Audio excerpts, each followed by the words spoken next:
What's up, YouTube? Ant-Man816 bringing you another video. I got my 2 likes on my previous video, so I'm here to show you cards from Galactic Overlord to watch out for.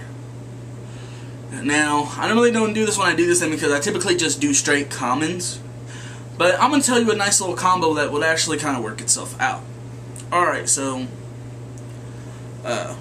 you know, whether it's middle game, late game, early game, getting an advantage is always a plus.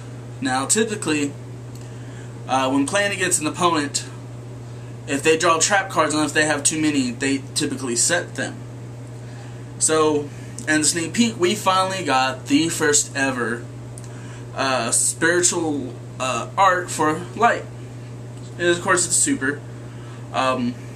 What it does is you target one banished light monster. Your opponent can reveal a trap card to negate this trap card. If they do not, special summon that light monster. So, what really combos wells with it is the new rare Light Ray Grepher. You discard one light monster to the graveyard to send one light monster from your deck to the banished place. And Grepher's going to be really good for any decks that typically run the Tour Guide combo, Tour Guide to level 3 Fiend into Leviair. So you can actually go Light Ray Grepher, discard a light, so you're fueling the chaos, and then you can send like Light Pulsar, Thunder King. Light Pulsar will actually be for the trap card. For Leviair, you send like Thunder King, Photon Crusher, Photon Saber Tiger, you know, any kind of light monster. Just banish it. That's level 4 and under. And then you can detach for Leviair. Typically, you're probably going to banish Thunder King with the Leviair play. And with the spiritual light art, you're probably going to do like Light Pulsar or something like that. Granted, you are risking allowing your opponent having a trap in their hand, but it also says that they have to reveal the trap. So if they don't want you to know that they have a trap in hand, it's really going to make them play. And any kind of advantage into knowing your opponent's hand is always a plus. Alright, now we're going to get straight into typically what I typically do in this segment, and we're going to go straight commons.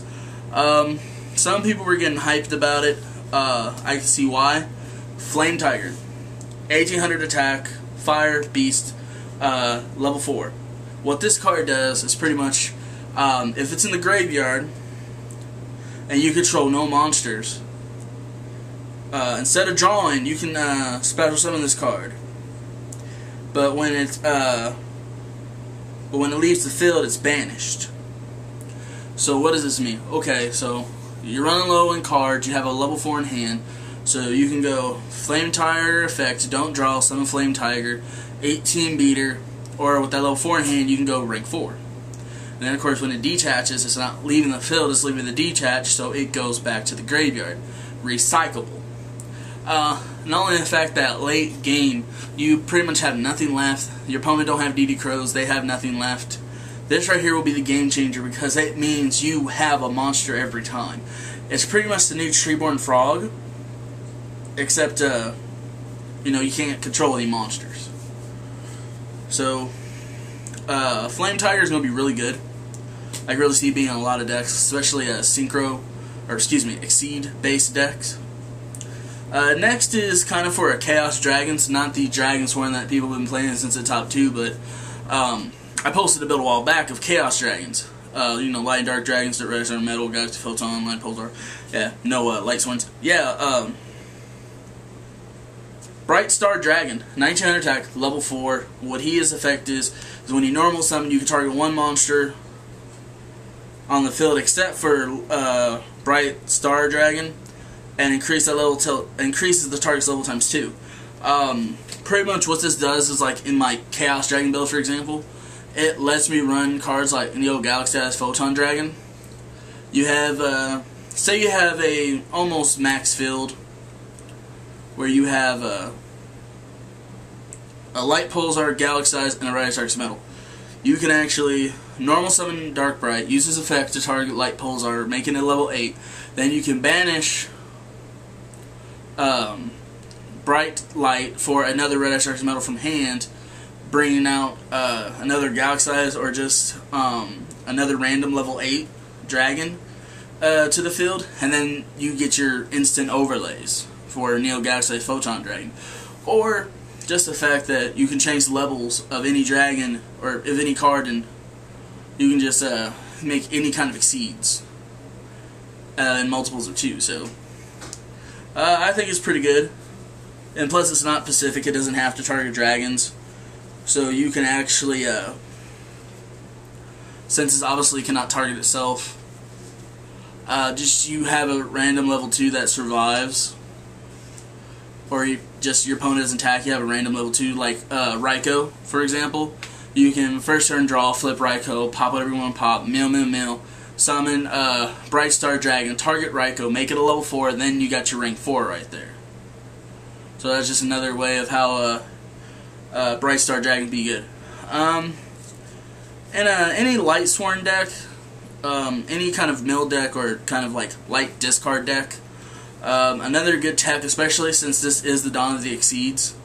And I'm not too completely sure on rolling, so this might not even be a complete good matchup against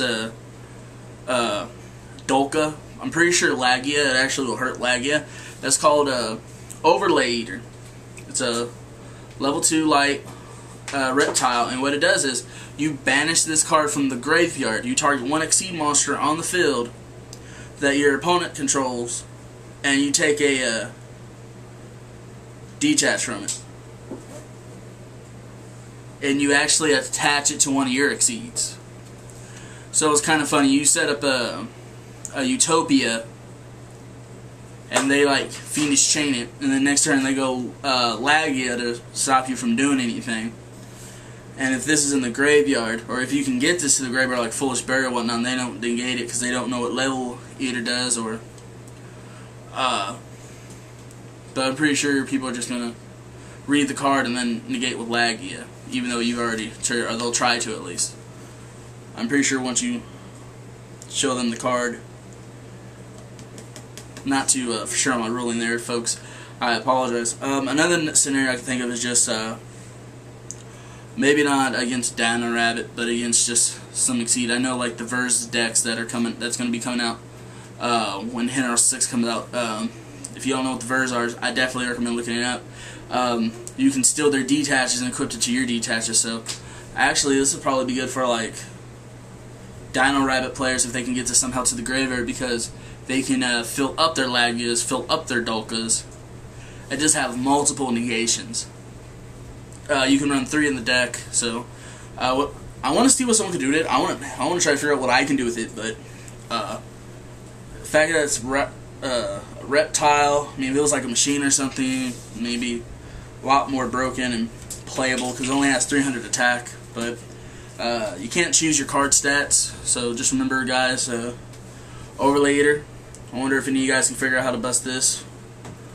The funniest tech card, I believe it was originally OCG exclusive and they imported it. It's called Influence Dragon. If you run machines like I do, I run a lot of different decks. Like you play with Machina Fortress, and you play with just any kind of level 7 monster. They're kind of escaping right now. Or a level 3 and a level 4, you know, stuff like that. Influence Dragon right here will actually target a monster, or once per turn you can target one face-up monster you control, and it becomes a dragon type until the end phase. So, yeah, not 2, I apologize, but the level 7 in this, you can go Dragon Tridown real easy. So you can pretty much just go Machina Cannon for Machina Fortress summon Influence Dragon, effect, target Machina Fortress, go into Dragon Trident Dragon, and attack. You know, pop your 2 back row and just go bam, bam, bam. Next, we got the Lady of D. This lets Exceed plays go a little bit more off in the Chaos Dragon build again, because what it is, simple 1500 attack, your opponent cannot target dragon monsters, you control for attacks. And this card may be destroyed by battle or a card effect. You can send one dragon monster from your hand to the graveyard. So not only can you send the graveyard to pitch your Eclipse Wyverns, you can actually just pitch dragons you just need to get into the graveyard for whatever reason, like your Red Eyes Wyverns or whatnot, and protect it. That way next turn you can summon that Eclipse or level 4, and then you can exceed. Speaking of exceeding, offering gadgets, and every other kind of exceed I've talked about, we got a powerful new trap, and it's just a letter rare. Yes, I'm saying it's just a letter rare, and yet it's so powerful, and it's going to be so underestimated that it's really beneficial, especially if you're exceeding all the time. If you're just overlay, overlay, overlay, overlay, overlay, overlay. I wouldn't be shocked if I saw this in Dino Rabbit. Okay, I'm going to show you guys, and I'm very proud to discover that snake. It's called Dimensional Slice. Pretty much what it states is, when a monster is special summoned to your side of the field, target one face-up monster your opponent controls and banish that target. If the summon is an exceed summon, you can activate this card the turn it was set. So I can actually go, alright, set, Rabbit, pitch Rabbit for Sabersaurus, Sabersaurus, exceed Sabersaurus into Lagia. Say your opponent has Utopia. You just set this card, but now you can banish their Utopia. You can banish their, Stardust Dragon. You can banish their BLS, and you just set this card. So this is really, I would recommend this to people that exceed heavily and exceed often, because you can pretty much just banish any face-up monster.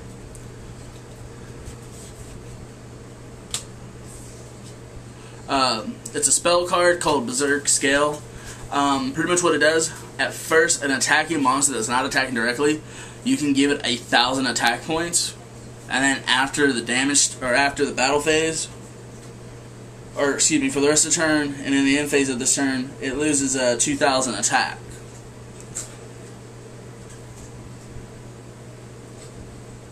So, or it's in the end phase of the 2,000. So you give it 1,000 attack, it attacks, it keeps it. Then in the end phase, it takes 2,000. So you equip, flip it on Thunder King. Thunder King becomes 29. Then he loses 2,000, so he becomes 900. A good thing for this is you flip it, or you can flip it when your opponent attacks. Next turn you draw, and then you exceed into something. Self-explanatory. Then we have Falling Current. Level manipulation's always been good in this game since Synchros came out, but now it's even better with Exceeds. What you do is you target one monster you control. You declare 1 to 3. Whatever you declare is what that monster becomes. So this makes rank 3 a lot easier, rank 2 a lot easier, rank 1 a lot easier.